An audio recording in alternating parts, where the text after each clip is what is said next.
દેવભૂમિ દ્વારકામાં આવેલા જામખંભાળિયા શહેરના માર્ગ ઉપર ખુલ્લી ભૂગર્ભ ગટર ક્યારેક મોટો અકસ્માતનો ઉતરશે। ટાઉન હોલથી કુંભારપાડા તરફના જાહેર માર્ગ પર ખુલ્લી ભૂગર્ભ ગટર જોવા મળી છે।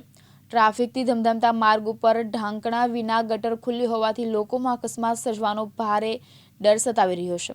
જો કોઈ બાળક આ રસ્તો પસાર કરતી વખતે ખુલ્લી પડેલી ભૂગર્ભ ગટરમાં પડી જશે તો જવાબદાર કોણ?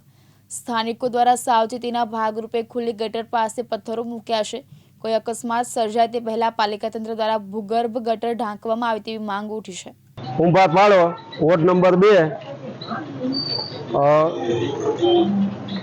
નગરપાલિકાને નમ્ર વિનંતી કે ગટરનું ઢાંકણું તૂટી ગયેલ છે અને 3, 4, 5 દિવસ થયા વરસાદમાં વધારે વરસાદના હિસાબે ડેમેજ થયેલ છે। આખું ઢાંકણું નીકળી ગયેલ છે અને નગરપાલિકામાં પણ જાણ કરેલ છે, હજી સુધી કોઈ જોવા આવ્યું નથી। તો તાત્કાલિક ધોરણે રિપેરિંગ કરાવે નમ્ર વિનંતી।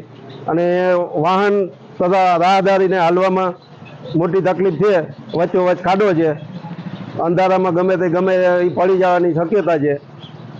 તો નમ્ર અપીલ કે તાત્કાલિક ધ્યાન દે। જયસુખ મોદી, દિવ્યાંગ ન્યૂઝ, જામખંભાળિયા, દેવભૂમિ દ્વારકા।